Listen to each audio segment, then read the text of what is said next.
The 27th of June 2024, the aftermath of the 25th of June, was a disappointment for many, many Kenyans, which, looking at the facts of the day, is strange, because there was so much drama right across the country. And those who may be beginning to think that this thing is soon coming to an end had better think again.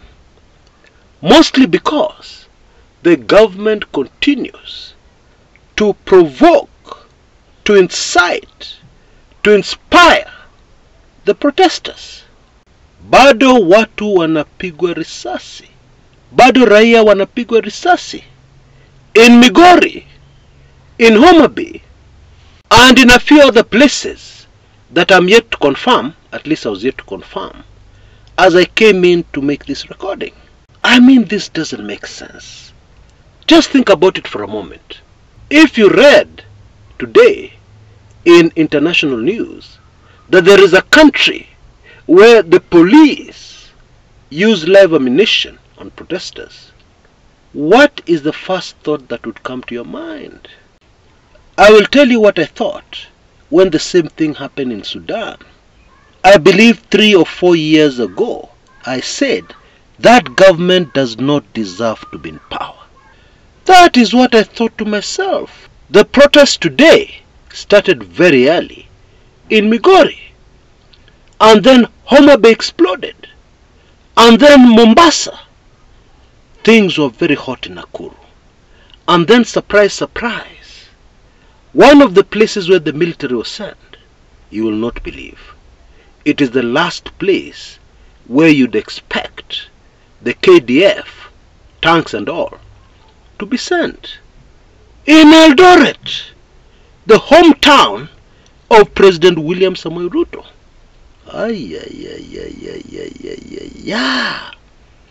What does that tell you? What does that tell you?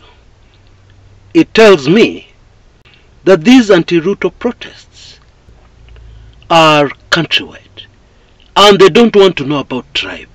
No! Although we must also point out, it was also in the same Eldoret that we saw the first counter by tribal supporters of the president. We saw people armed with bow and arrows and singing circumcision witchcraft songs in support of this regime that a huge chunk of Kenya, over 90%, is protesting against. Once gone, as soon as possible. And then those who thought that Ukambani has been left out of these protests and were traveling down to Mombasa today were very rudely awakened to the fact that that is not true, because the Mombasa-Nairobi road was blocked at Kibwezi, Makueni County, by protesters for hours, as was the Kilifi-Malindi highway barricaded by protesters chanting, "Ruto must go." I believe the disappointment in some Kenyans was that they expected today to be an upgrade of the 25th of June. And very sadly, these Kenyans were expecting to watch the same from the comfort of their offices, their homes, on their phones and other gadgets. Very, very sad. Still, the truth is, nothing has changed from Tuesday. Tensions are still very high in the country. Kenyans are still very angry. That should have been very clear today. Because despite even the presence of the KDF, the Kenya Defense Forces, Kenyans still came out to protest. In Nairobi, protesters chanted and sang right next to the KDF tankers. And in Kisumu, something very interesting happened. The seasoned, very radical Kondele protesters walked all the way to town and made their way to State Lodge, Kisumu. But then suddenly, they found themselves blocked by Kenya Defense Forces, tankards. And then something very interesting happened. They sat down and started chatting with the military officers and personnel. And I believe we can all guess very accurately what they were talking about, because Kenyans are not talking about anything else other than the hot topic of the times, which, in case you've forgotten, is Ruto must go. Something else interesting that happened in Nairobi: a tear gas canister was thrown right inside Nation Center reception area. Indeed, especially at the junction of Kenyatta Avenue and Moi Avenue, there was a lot of tear gas today. I believe the instructions to the police were very simple and were as follows: do not allow any crowds to gather. So any grouping of about 10 people had a high chance of getting tear gas thrown in its midst. And the other instruction to the police seems to have been to stop Gen Zs anywhere they can see them and harass them, tell them to lie down, search them, make sure that they are not protesters making their way into the CBD, like the photograph you can see on the screens right now, which unfolded around the Museum Hill area, close to the University of Nairobi. For those who know the city in the sun, well, folks, anybody who tells you that Kenyans are going back to the same old is lying to you, because legislators continue to suffer the wrath of the people. Countrywide, the Nyaribari Chache Member of Parliament, a close ally of Ruto, Zair Janda, had protesters break into his compound in his rural home, and riot police had to intervene to keep them at bay. And at a funeral service somewhere in the Mount Kenya region, Moses Kuria, as soon as he was given a chance to speak, the moment he stood up to start speaking, many mourners walked out on him. What does that tell you? Now, even as all this was unfolding, I was bombarded by a question about the finance bill, the fate of the 2024 finance bill. The international media is reporting that it has completely been thrown into the trash can. Kwisha maneno. However, Kenyans, who are now very used to Ruto's tricks, are very suspicious. And many are saying that since the bill was referred back to Parliament, and Parliament is not in session, within 14 days, some are saying 21, but actually it's 14, it will automatically become law. Let's just clear that up. Now the position is, the presidency does not have power to kill a bill, or to trash it, or to stop it. Okay? According to our laws. Only the National Assembly can do that. So, what would a president need to do? A president who has changed their mind about a bill that they fought for so aggressively, that they put together themselves, but now they've changed their mind. What would they need to do to trash that bill? Well, Ruto has written a memorandum to the National Assembly requesting that all clauses of the bill be deleted.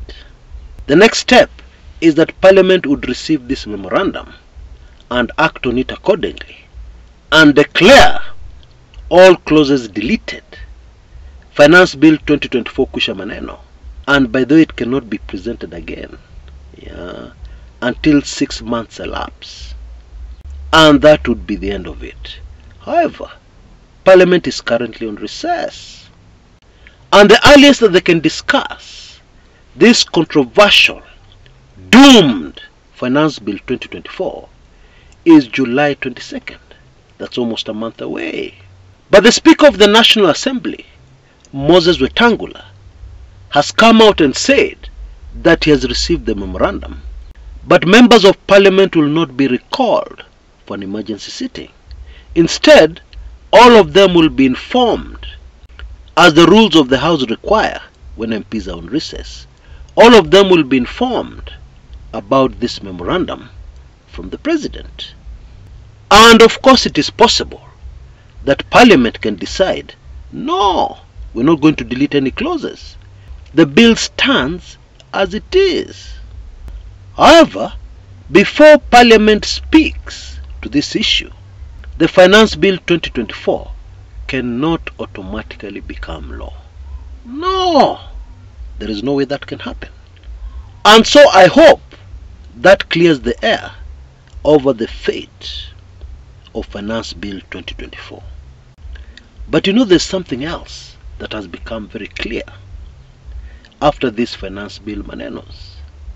I believe the government expected, Ruto handlers expected, tensions in the country to immediately vanish the minute they announced that they have done away with Finance Bill 2024. But is that what has happened? No! Because now protesters are saying the cost of living is still high.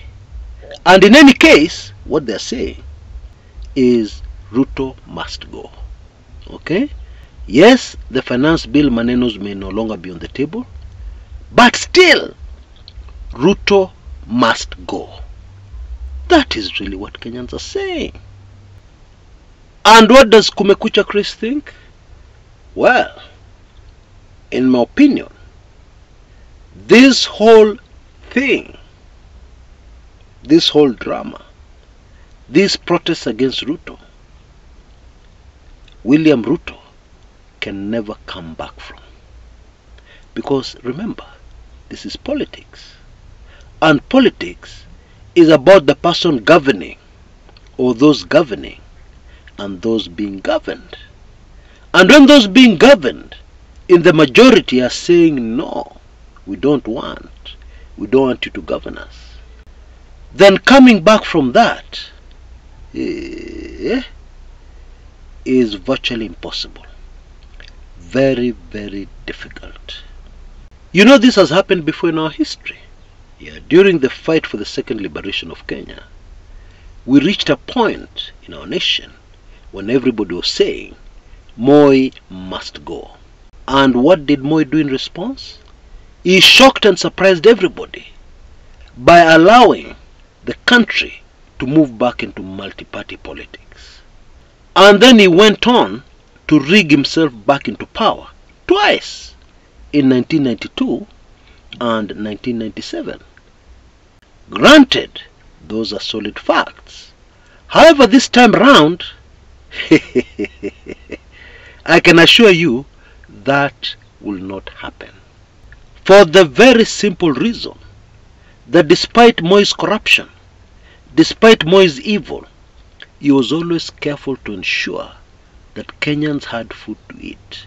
He always went out of his way to put money in the pockets of Kenyans. The current regime, very similar to Moi's, has one major difference. They don't care about putting food on the table of Kenyans. They don't care about putting money in the pockets of Kenyans. And that is where the major problem is. In other words, they don't understand. Moi understood the basics. The Ruto regime does not understand the basics. And that is why recent developments in the country have really shaken William Samoei Ruto and those close to him. You'd better believe me, they have really been shaken. Even if you observe their behavior, one day somebody comes out and calls Kenyans thugs and criminals. And then within 48 hours, they have changed their tune and they're withdrawing a bill they've worked so hard, so long for, Finance Bill 2024. Then you realize this government is in panic mode. Because a person who panics does not behave consistently. They do something this minute and then the other second they're doing the opposite. That is what it is. Therefore, coming back from this one, by the Ruto regime, by UDA, I highly doubt. And maybe I should repeat what I said in a video many months ago, which now I believe more than ever. This thing called UDA, this thing called UDA will vanish into thin air. There'll be nothing like UDA in Kenya. Even in East Africa, maybe in Europe. Indeed, I believe that has already happened. Because in Kenya, politically, there is no UDA. Tuambiane ukweli. There is absolutely no UDA. It's gone. Poof! And now it is only a matter of time before those people who are wearing the badge called UDA, before those people face their fate, which is really the end of their political career. Until next time, this is Chris Kumekucha.